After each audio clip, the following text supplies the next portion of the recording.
السلام علیکم ناظرین،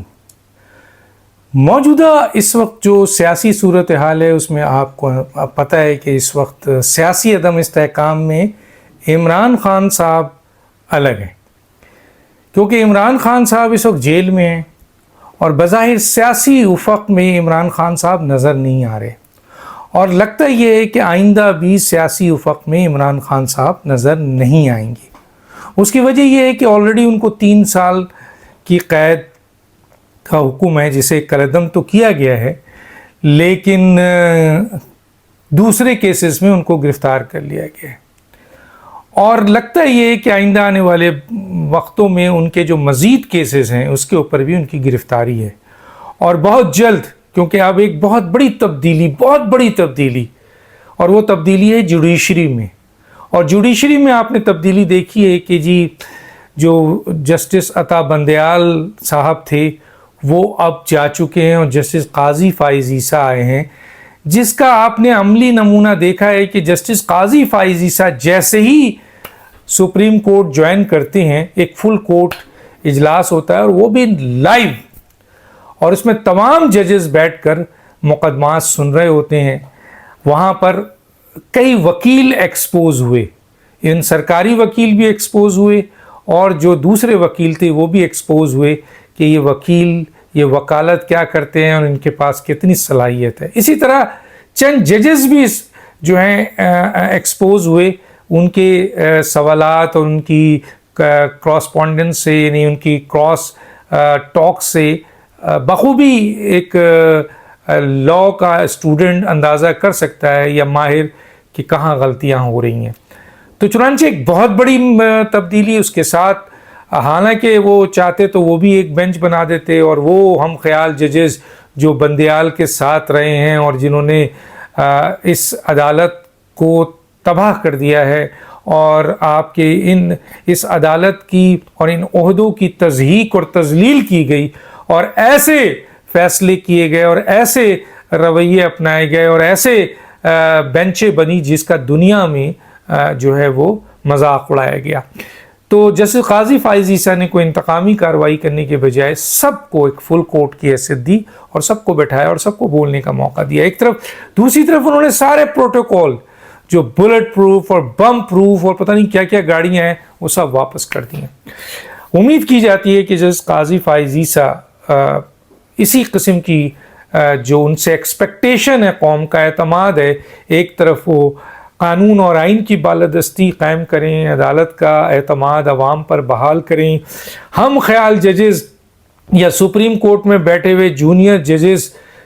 کو قانون اور جو آئین کہتا ہے اس کے مطابق عمل کریں، اور اس کے ساتھ ساتھ پروٹوکول نہ صرف سپریم کورٹ کا بلکہ پاکستان کے اندر تمام پروٹوکولز کو بند کر دیا جائے۔ جب chief justice of Pakistan protocol نہیں لے رہا ہے،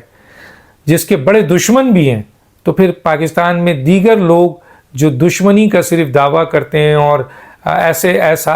ایسی پروٹوکول لیتے ہیں کہ اللہ اکبر، تو چیف جسٹس سے عوام کی امید ہے کہ اس پروٹوکول کو بند کر دیا جائے۔ اس کے علاوہ چیف جسٹس سے جو کہ انہوں نے اس کا اظہار بھی کر دیا کہ آج تک صرف اور صرف عطا بندیال صاحب کی موجودگی میں وہ کیسز سنے جاتے تھے جو عمران خان صاحب سے ریلیٹڈ ہوتے تھے، اور 99.9% کیسز کے فیصلے ان کے حق میں ہوتے تھے، اور 100% کیسز انہی کے سنے جاتے تھے، مثلا اور اشرافیہ اور سیاستدانوں اور عام پاکستانیوں کے جسے 56,000 کیسز ہیں پینڈنگ، وہ نہیں سنے جاتے تھے۔ تو اب 56,000 پاکستانی پوری قوم کا اعتماد ہے جیسے قاضی فائز عیسیٰ پر، وہ امید رکھتے ہیں کہ اب وہ تمام کیسز جو 56,000 پینڈنگ میں تھے، جس کی وجہ سے پاکستان کی عوام کو بڑی تکلیف تھی اور وہ ان فیصلوں کے انتظار میں تھے، یہاں تک کہ کہتے تھے کہ ہمارے خلاف ہی فیصلے کر دیں لیکن فیصلہ تو کر دیں۔ تو یہ جسٹس بندیال نے بہت بڑا ظلم کیا تھا اور فنڈامنٹل رائٹس کی بہت بڑی خلاف ورزی کی ہے۔ جو چیمپئن بنتے تھے فنڈامنٹل رائٹس کے، انہوں نے 56,000 پاکستانیوں کے فنڈامنٹل رائٹس کی پرواہ نہیں کی، بلکہ صرف ایک شخص عمران خان صاحب کے لیے انہوں نے اپنے دروازے کھولے ہوئے تھے اور فیصلے دے رہے تھے۔ بہرحال جیسے قاضی صاحب بڑی امید ہے، اب جو کیسز ہیں جو آ رہے ہیں، یقیناً ہم بات یہی کر رہے تھے کہ بندیال موجود نہیں اور ان کے ہم خیال ججز ابھی کوئی اپنا رول نہیں ادا کر سکتے ہیں، کیونکہ چیف جسٹس بہت اہم ہوتا ہے. تو اس لحاظ سے دیگر جو ججز کو یا کورٹ کو دباؤ تھا چیف جسٹس آف پاکستان کا، وہ ریلیف ہو گیا. تو عمران خان کے بہت سارے کیسز ہیں، فورن فنڈنگ کیس ہے، آپ کے القادر ٹرسٹ کیس ہے،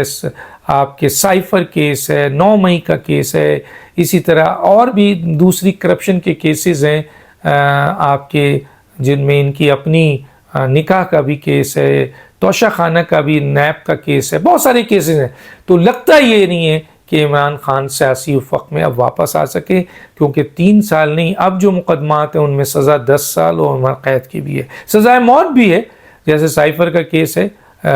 بڑا کیس ہے، آئین شکنی کا کیس ہے، بڑا کیس ہے، لیکن پاکستان میں ڈسکریج کیا جاتا ہے موت کی سزا دینے سے. تو عمر قید کی تو بقا بہت سارے لوگوں کے کہ عمران خان اب سیاسی افق میں نہیں ہے، تو لڑائیاں اب ان اتحادی سیاسی جماعتوں کے درمیان شروع ہو چکی ہے. سوال یہ ہے کہ عمران خان صاحب کا کہ 9 مئی کے کیس کے حوالے سے بہت بڑی پیش رفت ہوئی ہے. جو انویسٹیگیشن کر رہے ہیں انویسٹیگیٹو آفیسر، انہوں نے 120 دفعات یعنی جو بغاوت کی دفعات ہے وہ عمران خان کے تمام مقدمات میں، ان 9 مئی کے تمام مقدمات، کیونکہ ایک ایف آئی آر تو نہیں کٹی ہے، کئی ایف آئی آر کٹی ہے، تو ان میں عمران خان مرکزی ملزم. ان کا یہ کہنا ہے کہ عمران خان اس جگہ موجود تو نہیں تھے 9 مئی میں، لیکن ایسے شواہد اور ثبوت ملے ہیں کہ وہ 9 مئی کا سارے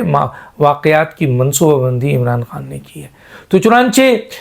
ان تمام، دو دہشت گردی کی دفعات تھی، دوسری دفعات تھی، اس میں بغاوت کی دفعات 120 بھی کو بھی شامل کر لیا گیا ہے. اور اب عمران خان صاحب کا مقدمہ تمام کیسز میں، اور بھی ان کے جتنے لوگ ہیں ان پر بھی بغاوت کا کیس آ گیا ہے، لیکن مین مرکزی ملزم عمران خان ٹھہرے ہیں، جو واقعے کے وقت اس وقت وقوع میں موجود نہ ہونے کے باوجود ساری منصوبہ بندی انہوں نے کی ہے. اس کے شواہد اور ان کے ثبوت، ایویڈنس سارے اس انویسٹیگیٹو آفیسر کے پاس آ چکے ہیں، اور اس نے پھر ان دفعات کو شامل کیا ہے جن دفعات کی بنیاد پر اب عمران خان کا ٹرائل آرمی کورٹ پہ بغاوت کے اوپر ہوگا کہ انہوں نے پاکستان سے بغاوت کی، یا انہوں نے اداروں سے بغاوت کی، انہوں نے اپنے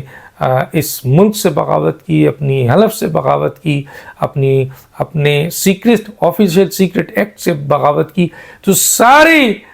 چیزیں شامل آ چکی ہیں. تو اب جو کیس عمران خان کا اس 120B کے ایڈ ہونے کے بعد، بغاوت کا کیس شامل ہونے کے بعد، ایویڈنس کی بنیاد پر جب یہ آرمی کورٹ میں جائے گا تو آپ خود فیصلہ کریں کہ پھر وہاں کیا فیصلہ ہوگا. تو دانش کو یاد دیجیے. اللہ حافظ.